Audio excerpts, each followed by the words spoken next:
और आज की कहानी बिहार के भागलपुर की है। भागलपुर पुलिस लाइन के सरकारी क्वार्टर में पंकज, उसकी पत्नी नीतू, उनके 2 बच्चे जिसमें 5 साल का शिवांश, 3 साल की श्रेया और पंकज की मां आशा कुंवर खुशी से रहते थे। पंकज आरा जिले के मंझिल का रहने वाला था, जबकि नीतू बक्सर जिले के नया बाजार के तातो मोहल्ले से थी। सिपाही नीतू और पति पंकज 10 साल पहले एक साथ बक्सर के एक मॉल में काम करते थे। दोनों के बीच नजदीकियां बढ़ीं और फिर दोनों का इश्क परवान चढ़ने लगा। साल 2015 में नीतू की बिहार पुलिस में कांस्टेबल के पद पर नौकरी लगी। फिर ट्रेनिंग पूरी करने के बाद 2017 में दोनों ने परिवार से हटकर लव मैरिज की। नीतू अपने परिवार के साथ पुलिस लाइन के क्वार्टर संख्या CB38 में पिछले 2 साल से रह रही थी। नीतू, जो पुलिस में कांस्टेबल के पद पर थी, फिलहाल SSP कार्यालय में तैनात थी। इस सफलता के बाद परिवार में खुशहाली का माहौल था और सभी संतुष्टि से जीवन बिता रहे थे। 13 अगस्त की वह सुबह, जब सब कुछ सामान्य लग रहा था, दूध वाला रोज की तरह पंकज के घर दूध देने पहुंचा। उसने दरवाजे पर कई बार आवाज लगाई, लेकिन अंदर से कोई जवाब नहीं आया। कुछ अनहोनी का शक हुआ। उसने तुरंत पास के पुलिस स्टेशन को खबर दी। पुलिस के आने तक आस पड़ोस के सिपाही और उनके परिवार वाले भी इकट्ठा हो गए थे। दूध वाले और कादिर नाम के एक सिपाही ने मिलकर दरवाजा तोड़ा। जैसे ही दरवाजा खुला, अंदर का दृश्य देखकर सभी हैरान रह गए। घर के भीतर 5 शव पड़े हुए थे।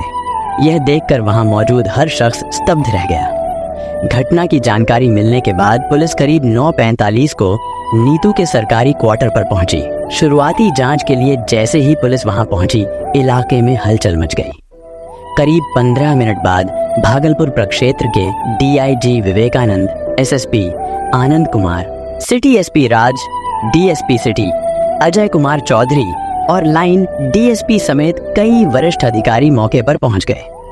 सबके चेहरे पर चिंता साफ झलक रही थी। पुलिस ने तुरंत स्थिति का जायजा लिया और 10:21 पर FSL की टीम को बुलाया गया ताकि घटना की गहन जांच की जा सके। इसके साथ ही डॉग स्क्वाड की टीम भी मौके पर पहुंची, जिससे यह सुनिश्चित हो सके कि कोई सुराग न छूट जाए या संदिग्ध गतिविधि का पता लगाया जा सके। कमरे का दृश्य दिल दहला देने वाला था। वहां 2 बेड लगे हुए थे। एक बेड पर पंकज की मां की लाश पड़ी थी, जबकि दूसरे बेड पर उसकी पत्नी नीतू और दोनों मासूम बच्चों की लाशें पड़ी हुई थी। इसके साथ ही महिला कांस्टेबल के पति की फंदे से लटकी हुई लाश भी मिली थी। हर कोई यह सोचकर हैरान था कि ऐसा कैसे हो सकता है। जिसने भी इस हत्याकांड के बारे में सुना, वो समझ नहीं पा रहा था कि किसने किसको मौत के घाट उतार दिया। वाकई ये घटना अपने आप में पुलिस के लिए भी एक पहेली बन गई थी। खैर, पुलिस ने शवों को हटाने की प्रक्रिया सुबह 8 बजे शुरू की और 11 मिनट के भीतर सभी शवों को पुलिस वाहन में लाद दिया गया। पोस्टमार्टम कराकर शव परिजनों को सौंप दिया गया था। पुलिस की शुरुआती जांच में पुलिस को लग रहा था कि पंकज ने पहले अपने पूरे परिवार को खाने में कुछ नशीला पदार्थ मिला दिया और उसके बाद सबको मार दिया और फिर आत्महत्या की। मगर मामले ने एक नया मोड़ तब लिया जब कमरे से 2 पन्नों का सुसाइड नोट बरामद हुआ। सुसाइड नोट के मुताबिक इस दर्दनाक घटना की कहानी कुछ और ही थी। आपको बता दूं कि ये सुसाइड नोट पंकज ने पड़ोस में रहने वाले सिपाही आनंद और उनकी पत्नी को संबोधित करते हुए सुसाइड नोट लिखा था। पंकज ने लिखा था कि एक लड़के के कारण उसका सारा परिवार बर्बाद हो गया, सब कुछ खत्म हो गया। नीतू ने उसकी मां को ईंट से हमला किया और फिर चाकू से गला काट दिया। उसके बाद उसने शिवांश व श्रेया का भी चाकू से गला काट दिया। सब कुछ बर्बाद कर दिया। यह सब कुछ एक लड़के के लिए, जिसका नाम सूरज ठाकुर है और क्राइम शाखा में काम करता है। पंकज ने आगे लिखा था, जब मैं सो रहा था तब नीतू ने सबको मार डाला। जब मेरी आंख खुली तो उसने देखा कि नीतू ने श्रेया और शिबू की गर्दन काट डाली है। घर में खून देखकर मैं एकदम सन्न रह गया। जाकर देखा तो उसने मेरी माँ को भी मार डाला था, यानी नीतू ने अपने दोनों बच्चों और सास की हत्या कर दी थी। जब पंकज सुबह उठा और यह दिल दहला देने वाला दृश्य उसके सामने था, तो गुस्से में और दुख में उसने अपनी पत्नी नीतू की हत्या कर दी और फिर खुद फांसी लगाकर आत्महत्या कर ली। नोट में यह भी लिखा था कि मेरे बच्चों ने अभी दुनिया देखी ही कहाँ थी। क्या कसूर था उनका? गलत रास्ता उसने चुना और उसने मेरे बच्चों को मार डाला। अब पुलिस सिर्फ कागज पर लिखी बातों को ही सच नहीं मान सकती थी। पुलिस इस मामले की जांच कर रही थी। पुलिस के सामने सबसे बड़ी समस्या यह थी कि फिलहाल इस हत्या का कोई चश्मदीद नहीं था। पुलिस की जांच काफी हद तक फॉरेंसिक रिपोर्ट और पोस्टमार्टम रिपोर्ट के आधार पर ही आगे बढ़ने वाली थी। पुलिस के सामने अहम सवाल ये भी था कि क्या नीतू के पति पंकज ने ही पहले अपने बच्चों समेत 4 लोगों की हत्या की, फिर बाद में खुद मौत को गले लगा लिया। एक बार के लिए ये मान भी लिया जाए कि पंकज ने ही अपने बच्चों की हत्या की है, लेकिन बड़ा सवाल यही उठता है कि पंकज अपनी माँ को क्यों मारेगा, जबकि उसका अपनी माँ से कभी कोई झगड़ा या विवाद नहीं था। पंकज अपनी माँ का हमेशा ख्याल रखता था और उनके साथ उसका रिश्ता अच्छा था। यही बात इस मामले को और जटिल बना देती है, क्योंकि परिवार के बाकी सदस्यों के साथ तो तनाव था, लेकिन उसकी माँ के साथ कोई विवाद नहीं था। पड़ोसियों का कहना है कि जब जब नीतू और पंकज के बीच झगड़ा होता तो पंकज की माँ ही दोनों के बीच सुलह करवाती थी। ऐसे में ये समझ पाना मुश्किल हो जाता है कि पंकज ने ऐसा कदम क्यों उठाया होगा। पुलिस इस एंगल से भी सबूत जुटाने में लगी थी। पुलिस इस मामले की तह तक जाने के लिए आसपास के लोगों से भी पूछताछ कर रही थी। लोगों ने बताया कि पंकज और नीतू के बीच अक्सर झगड़े होते थे। इन झगड़ों का मुख्य कारण नीतू का एक प्रेम प्रसंग था, जो उनके रिश्ते में तनाव पैदा कर रहा था। स्थानीय लोगों के मुताबिक नीतू की यह बाहरी रिश्तेदारी पंकज और नीतू के रिश्ते में कई बार टकराव का कारण बन चुकी थी। यह विवाद इतना बढ़ चुका था कि पूरे परिवार पर इसका असर देखने को मिला। अब पुलिस इस बात की भी जांच कर रही थी कि क्या नीतू का प्रेम प्रसंग इस खौफनाक घटना के पीछे एक बड़ा कारण था। इस मामले में एक और चौंकाने वाला मोड़ तब आया जब पुलिस ने नीतू के प्रेमी कांस्टेबल सूरज कुमार ठाकुर को दूसरी एफआईआर में आरोपी बनाया। बिहार के किशनगंज जिले में एक जगह है ठाकुरगंज। इसी ठाकुरगंज में सूरज ठाकुर अपने परिवार के साथ रहता था। सूरज को 2 भाई और एक बहन है। सूरज सबसे बड़ा था। सूरज पढ़ने में सबसे आगे रहता था। बचपन से वह सोशल मीडिया से दूर रहा था। सूरज और नीतू दोनों ने 2015 में पुलिस फोर्स ज्वाइन की थी और उनकी पोस्टिंग नवगछिया थाने में एक साथ हुई थी। फिर 2021 में उनका ट्रांसफर भागलपुर हो गया। सूरज डीसीबी ब्रांच में चला गया, जबकि नीतू की तैनाती आरटीआई ब्रांच में हो गई। नीतू की शादीशुदा जिंदगी बाहर से तो ठीक ठाक लगती थी, पर अंदर ही अंदर काफी उथल पुथल चल रही थी। 2 बच्चों की मां बन चुकी नीतू पर घर की पूरी जिम्मेदारी थी, क्योंकि उसका पति पंकज बेरोजगार था और कोई काम नहीं करता था। धीरे धीरे नीतू और पंकज के बीच रिश्ते में खटास आने लगी। पंकज का नीतू के साथ मारपीट करना रोज की बात हो गई थी। इसी दौरान 2023 में सूरज और नीतू की मुलाकातें फिर से होने लगी। पहले तो ये मुलाकातें काम की वजह से थी, लेकिन धीरे धीरे ये मुलाकातें बढ़ने लगी। अब वो अक्सर एक दूसरे से मिलने लगे। फिर अचानक सितंबर 2023 में सूरज को डेंगू हो गया। नीतू ने इस मौके पर सूरज का बहुत ख्याल रखा, दिन रात उसकी देखभाल में लगी रही। इसी दौरान उनके बीच की दूरियां कम हो गईं और फोन पर लंबी लंबी बातें होने लगी। नीतू ने सूरज से अपने दिल की बात साझा की कि उसकी शादी पंकज से लव मैरिज थी, लेकिन अब उनकी शादीशुदा जिंदगी में हर वक्त तनाव रहता है। नीतू और पंकज के बीच बढ़ते झगड़ों की एक वजह पंकज का बेरोजगार होना भी था। नीतू पुलिस में काम करती थी और घर की पूरी जिम्मेदारी उसी पर थी, जबकि पंकज कोई काम नहीं करता था। यह स्थिति उनके रिश्ते में तनाव का बड़ा कारण बन गई थी। पंकज का बेरोजगार रहना और घरेलू जिम्मेदारियों का पूरा बोझ नीतू पर होना उनके बीच झगड़े की एक महत्वपूर्ण जड़ थी, जिसने उनके रिश्ते को और खराब कर दिया। नीतू की कहानी से यह साफ है कि वह पंकज के साथ अपने रिश्ते से नाखुश थी। सूरज के साथ बढ़ती नजदीकियों के चलते वह शायद एक नया जीवन शुरू करने की सोच रही थी। तलाक लेकर सूरज से शादी करना उसकी मंशा हो सकती थी, लेकिन उसने इस दिशा में क्या कदम उठाए, इसका स्पष्ट रूप से कोई जिक्र नहीं है।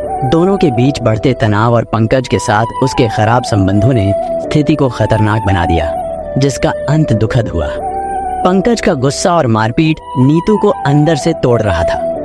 दूसरी ओर सूरज नीतू की बातों को समझने लगा और दोनों के बीच एक अनकहा रिश्ता बनने लगा। इस बीच सूरज के घर वाले उसके लिए लड़की देख रहे थे, लेकिन सूरज ने साफ मना कर दिया। उसकी जिंदगी में अब नीतू की जगह बन चुकी थी, लेकिन जैसा कि कहते हैं, ऐसा रिश्ता ज्यादा दिन तक छुप नहीं सकता। धीरे धीरे नीतू के पति पंकज को भी शक होने लगा। पंकज ने नोटिस किया कि नीतू अब पहले जैसी नहीं रही थी।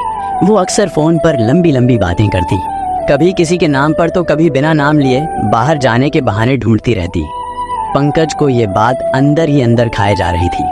फिर जब नीतू और सूरज असम के कामाख्या मंदिर और बाद में दार्जिलिंग घूमने गए, वहाँ उन दोनों के बीच संबंध भी बने। दूसरी तरफ नीतू की गैरहाजिरी और उसकी बदलती आदतें पंकज के शक को और गहरा कर गईं। वो अब समझने लगा था कि कुछ तो गड़बड़ है। आखिरकार एक दिन पंकज को वो सबूत मिल ही गया जिसका उसे डर था। उसने नीतू के फोन में सूरज के साथ की कुछ तस्वीरें और मैसेज देख लिए। वो तस्वीरें सिर्फ दोस्ती की हदें पार नहीं कर रही थीं, बल्कि सीधे सीधे उस विश्वासघात की गवाही दे रही थीं जो उसकी जिंदगी को तबाह कर रहा था। गुस्से से पंकज का खून खौलने लगा। उसे समझ नहीं आ रहा था कि वो क्या करे। उसकी शादीशुदा जिंदगी, जिसके लिए उसने नीतू से लव मैरिज की थी, अब उसे धोखे की गहरी खाई में गिरती नजर आ रही थी। बात अगस्त महीने की है, जब ये तनाव एक ऐसे मुकाम पर पहुंच गया था जहां से लौटना मुश्किल था। 12 अगस्त की शाम करीब 6 बजे नीतू ने सूरज को फोन किया। उसने सूरज को बताया कि वह मंदिर पूजा करने जा रही है और जब वापस आएगी तो उससे बात करेगी। उस वक्त सूरज भी नीतू की बातों को सामान्य समझकर बातचीत कर रहा था। फिर करीब 2 घंटे बाद नीतू ने सूरज को दोबारा कॉल किया, लेकिन इस बार सूरज ने फोन नहीं उठाया। दरअसल वो किसी काम में व्यस्त था और कॉल मिस कर गया। सूरज को बिल्कुल अंदाजा नहीं था कि यह फोन कॉल नीतू की तरफ से आखिरी कोशिश थी उससे बात करने की। उसे यह नहीं पता था कि इसके बाद नीतू से उसका कोई संवाद नहीं होगा। जिस पल सूरज ने नीतू का फोन नहीं उठाया, वह शायद उनकी किस्मत का आखिरी पन्ना था। इसके बाद नीतू और सूरज के बीच कभी कोई बातचीत नहीं हो पाई। सूरज को क्या पता था कि वो फोन कॉल सिर्फ एक मिस्ड कॉल नहीं थी, बल्कि उसकी और नीतू की जिंदगी में एक ऐसा मोड़ लाने वाली थी जिससे उनका रिश्ता हमेशा के लिए खामोश हो जाएगा। 13 अगस्त को जब सूरज कार्यालय पहुंचा तो उसे एक बेहद चौंकाने वाली खबर मिली। नीतू के पूरे परिवार की मौत हो गई थी। यह सुनते ही सूरज के होश उड़ गए।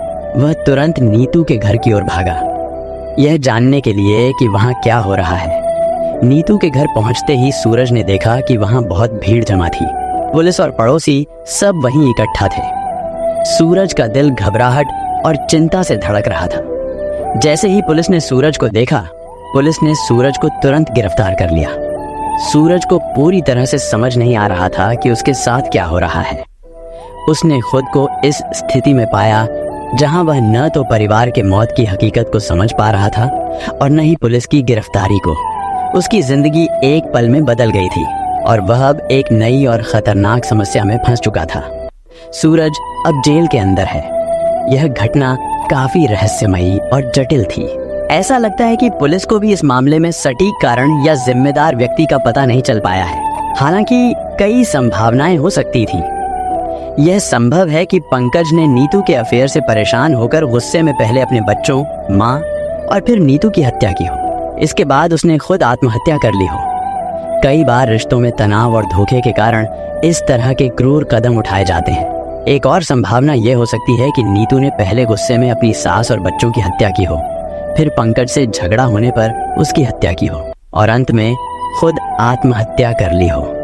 हालांकि इस पर यकीन करना कठिन है, क्योंकि बच्चों की हत्या करने के बाद आत्महत्या करना एक दुर्लभ घटना होती है, विशेषकर जब माँ का अफेयर चल रहा हो।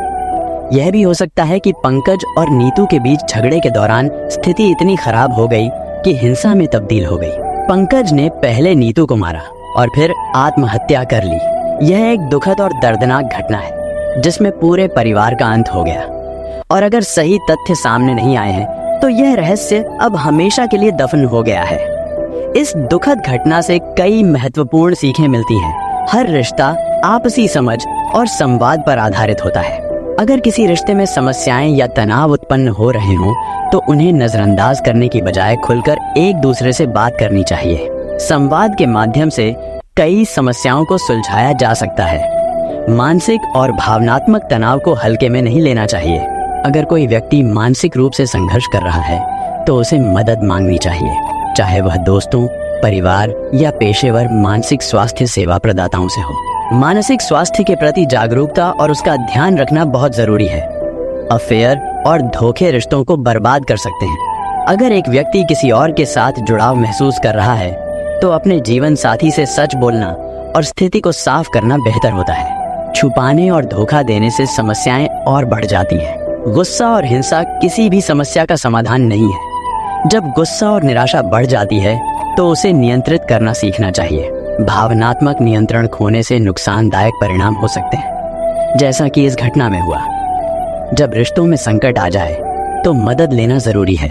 काउंसलर या विशेषज्ञों से बात करना एक स्वस्थ और जिम्मेदार कदम हो सकता है। इस तरह के झगड़ों का सबसे ज्यादा असर बच्चों पर पड़ता है, इसलिए माता पिता को ध्यान रखना चाहिए कि उनके झगड़ों और तनाव से बच्चों की सुरक्षा और मानसिक सेहत प्रभावित न हो।